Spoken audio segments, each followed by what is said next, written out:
आत्माओं ऐसे ये बिल्कुल स्थिति बदल जाएगी और आपकी आत्मा इतनी खुश होगी उस पैसे को वापस दे करके। और यदि हम किसी की चोरी करते हैं तो दूना दुख होता, उस प्राणी का दूना विनाश होता है।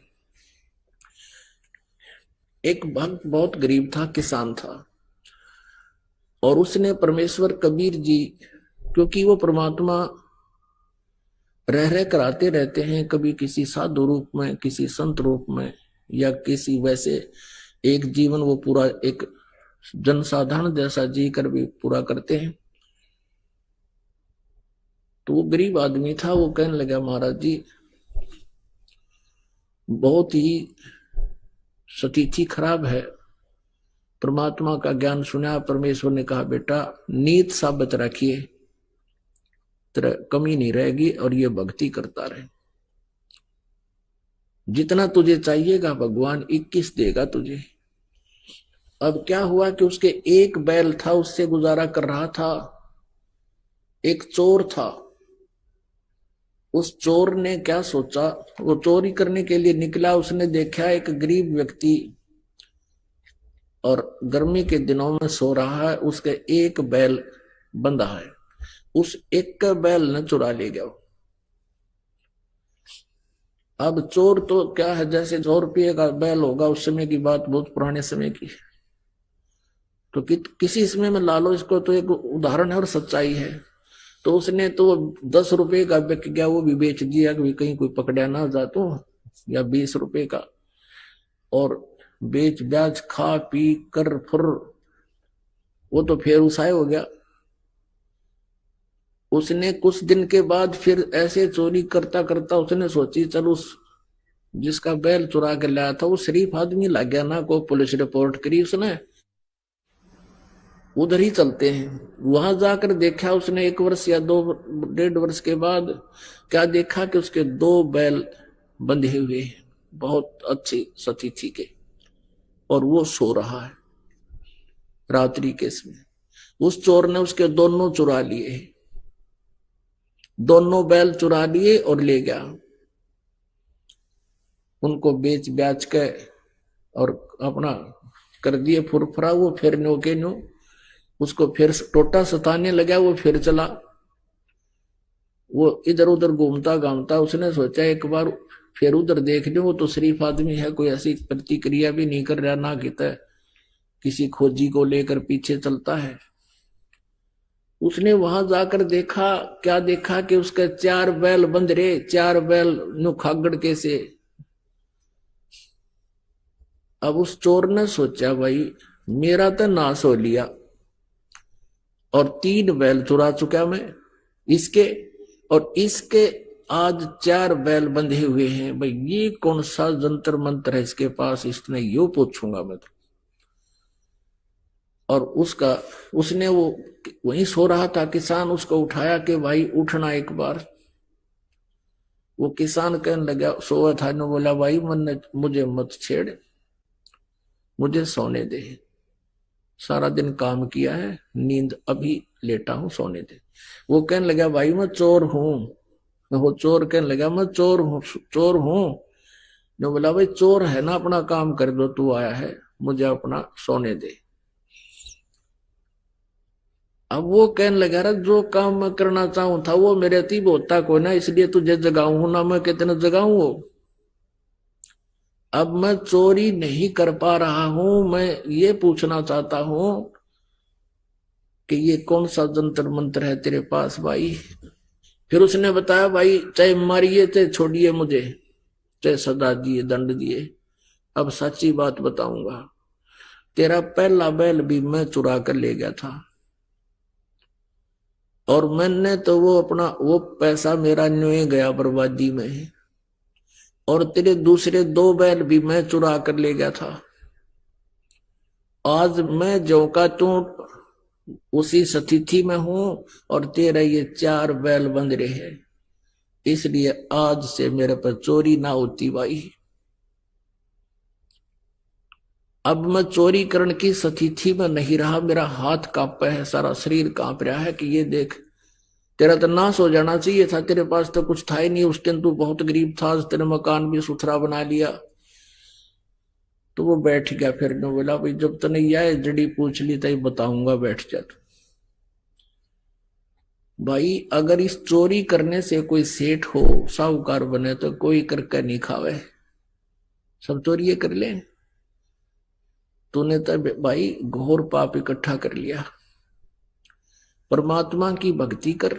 मैं बताता हूं मैं कैसे मुझे भगवान सहारा दे रहा है, मैंने गुरु बना रखा है। और तू चल, तुझे नाम दिलाऊंगा अपने गुरु जी से, और तो भी तेरी भी ऐसी मदद होगी। वो बोला भाई ठीक है, मुझे कुछ भी दिला, कुछ भी बराबर, पर मुझे यह जड़ी बता दे जो नो सेठ होया करे। गुरु जी के पास ले गया, उसको बताया। फिर उसने अपनी सारी कहानी बताई कि महाराज जी मैं कति घना ढेर आदमी हूँ, नीच व्यक्ति हूँ, और मैंने इसके 3 बैल चुराए, आज मेरे पास एक भी नहीं, और पैसा भी खाने को नहीं, बालक भी भूखे बैठे हैं, और आपके चेले के ठाठ हो रहे हैं। मैं यो जंतर पूछन आया हूं। परमात्मा बोले ले भाई यो जंतर तू भी ले ले, नाम ले, भक्ति कर, और बेटा तुम भी ऐसे सुखी हो जाएगा। पर आज के बाद चोरी ना करिए। नो कान पकड़ लिए, नहीं गुरुदेव सुपने में भी नहीं करूंगा, और भी करता होगा मेरे मित्रानु ने भी समझाऊंगा भाई यो काम करने का कोई नहीं। फिर वो देखो पुणात्मा कहां तक इन्नो पता लग जाए यो चोर है, उसकी देही तोड़ दे आदमी उठता है, और 20 साल बुलाओ भाजी हो रहा है, भाजी हो रहा है, चोर ठह गया। और उसने न्यो भी ना पता लगने दिया पड़ोसियां थे कि ये चोर था, मेरे बैल खरीद के चोरी करके ले गया था। तो पुणात्माओं परमात्मा पे विश्वास जब हो जाएगा आप पे, आपकी एकदम नेचर बदल जाएगा आपका। उसने मित्र समझ लिया उसको कि चोखा भगवान का नाम ले लिया, इसके बच्चों का कल्याण होगा, इसका होगा। मेरा क्या बिगाड़ दिया इसने, अपने कर्म फोड़ दिए। उसको घर पे लाया, फिर वापस न बोला रोटी खा और रुक रात ने, और कल ये बैल ले जा, तू एक और दूंगा तेरे को, और अपनी कमाई कर, और भाई अपने बच्चे पाल ले। अब वो एक बैल ले गया चोर। अब उसने अपनी गलती मान ली, प्रायश्चित कर लिया, अपनी लगा खेती करने। अब 2 साल के अंदर वो 4 बैलों के पैसे लेकर और वापस आया, जिसके वो चोरी करके ले गया था 3 बैल उसके, और एक वो उसने उधारा दिया था। 4 बैलों के पैसे लेकर उसके पास पहुंचा 2-3 वर्ष के बाद के ले भाई ये तेरे बैल चुराए थे उनके पैसे, अरे का आपने मुझे उधारा दिया था इसके पैसे। आज मैं परमात्मा ने मेरे ऊपर मेहर बख्श दी और सब तरह से मैं सुखी हो गया। पहले भी आता रहता था, सत्संग सुनता रहता था, विचारधारा परमात्मा से सुनता रहता था। फिर उस दिन वो लेकर आ गया पैसे, पता लग गया कि इसका लोन मैं क्यों रखूं अपने सिर पे। तो उसने कहा भाई मैं ना लूं एक ना पैसा तेरे, मेरे तो भगवान ने ठाट कर रखे, तो इस पैसे को चल गुरुदेव के चरणों में रख दे, तेरा धर्म में लग जाएगा। ऐसा ही किया गया। तो पुणात्माओं ये बातें कहने सुनने की नहीं, ये कर पाड़न की है। ये सच्चाई है कि आप देखना इस परमात्मा के हाथ एक बार लग कर देखो, सच्चे दिल हैं। और फिर आज तो आप लूटते हो दुनिया को, कोई रिश्वत लेता है, कोई मिलावट करता है, दोनों दुखी हो रहे हो, इधर से नुकसान हो रहा है, उधर से आप अपनी नेचर खराब करके भाव बिगाड़ करके चोरी रिश्वत लेते हो। और फिर आपके आत्मा में कैसी शांति होगी। एक तो ऐसा माहौल बदल जाएगा कि विष दिखाई देगा आपको। उसके विषय में परमात्मा बताते हैं, जब तुझे ज्ञान हो जाएगा, जैसे किरका जहर का रंग होरी हो, कहो कौन तिस खाव राम रंग होरी हो। ओए होए, जब आपको ये पता चल जाएगा कि एक कण पड़ा है विष का, ये विष का कण है, आपको पक्का पता है कि विष है, कहते उस कण को भी कौन जीव बदर, ऐसा मूर्ख कौन है जैसे किर का जहर का रंग होरी हो, कहो कौन तिस खावे राम रंग होरी हो। कि फिर आपके घर में एक न्यारी खुशी होगी, आपकी आत्मा में न्यारी खुशी होगी।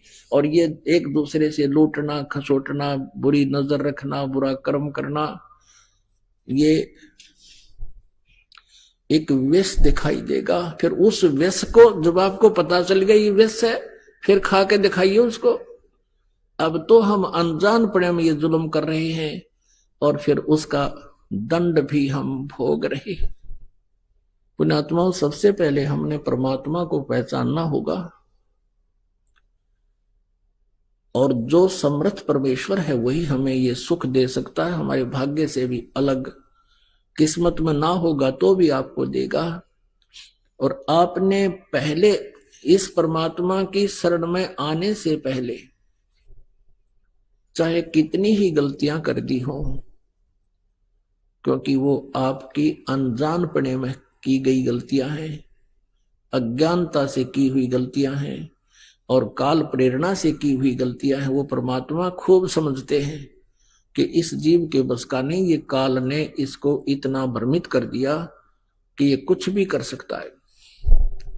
और फिर ये ऐसा विधान बना के छोड़ दिया कि जैसे कर्म करेगा वैसा ही फल मिलेगा। बुरे करेगा तो उसका अलग डिपॉजिट, शुभ करेगा तो उसका अलग डिपॉजिट। और इस लोक में शुभ करने के लिए तो बहुत प्रयत्न, अशुभ करने की जरूरत नहीं आप पे होंगे। जैसे पृथ्वी ऊपर पग जो धारे है, करोड़ जीव एक दिन में मारे। जो चौका तुम देवो नित्ता, सत्य ब्राह्मण की है हत्या। अब जैसे डेली पोचा मारते हैं, या वैसे लीपते हैं, या वैसे सैर सपट्टा करते हैं, या कोई खेत में हल जोतता है, या मजदूर कस्सी से खोदता है, करोड़ों जीवों को मारकर श्याम को विश्राम करता है, इतने पाप इकट्ठा कर लेता है। और पुण्य एक भी नहीं हो सकता, क्योंकि शास्त्र विधि को त्याग कर जो मनमाना आचरण करते हैं उसको कोई लाभ नहीं होता, न उसको सुख होता है, न उसकी गति होती है, न उसके कोई कार्य में कोई सिद्धि प्राप्त होती है, न उसको कोई सुख होता है। गीता जी अध्याय नंबर 16 के श्लोक 23 में स्पष्ट किया है कि शास्त्र विधि को त्याग कर जो मनमानी पूजाएं करते हैं। अब आज तक इस तत्व ज्ञान से आपको पता चलेगा कि आप क्या साधना करते थे। मनमाना आचरण करते थे, मनमानी पूजाएं करते थे जो आपको कुछ भी लाभ देने वाली नहीं थी। तो जो पूजा साधना आप करते थे वो तो यूजलेस, और जो भी दान आप करते थे बिना गुरु के, क्योंकि पूरे गुरु बिन बात नहीं बनती। इन नकली गुरुओं को, निकली मेहनतों से आपने उपदेश ले भी लिया, गुरु शिष्य बन भी गए, तो इनसे भी कोई लाभ नहीं होगा। तो उससे क्या होगा कि आपका पुण्य तो एक भी नहीं बने था और पाप इतने बने जिनमें गिनती नहीं हुआ। तो आप जब तक पूर्ण परमेश्वर कबीर देव जी की शरण में इस दास के माध्यम से नहीं आओगे, नकली कबीर पंथियों से भी आपको कोई लाभ नहीं होगा। इस दास के अतिरिक्त सभी डुप्लीकेट पंथ हैं, ये कबीर पंथ में भी इनके पास सतनाम नहीं है, इनके पास सारनाम नहीं है। और सतनाम और सारनाम ही मोक्षदायक है और पाप नाशक है। वो केवल इस दास पर रजा बख्शी है परमेश्वर, ये सत्कर मान लेना, ये अभिमान नहीं, ये सच्चाई समझना। तो उसके अतिरिक्त जो भी आप साधना कर रहे थे वो तो यूजलेस थी, कोई पुण्य नहीं, और पाप आप पर बने थे, पापों का ढेर लगता चला जावा था। और आपके जो पिछले संस्कार पुण्य थे वो इस जीवन में समाप्त हो जाने थे।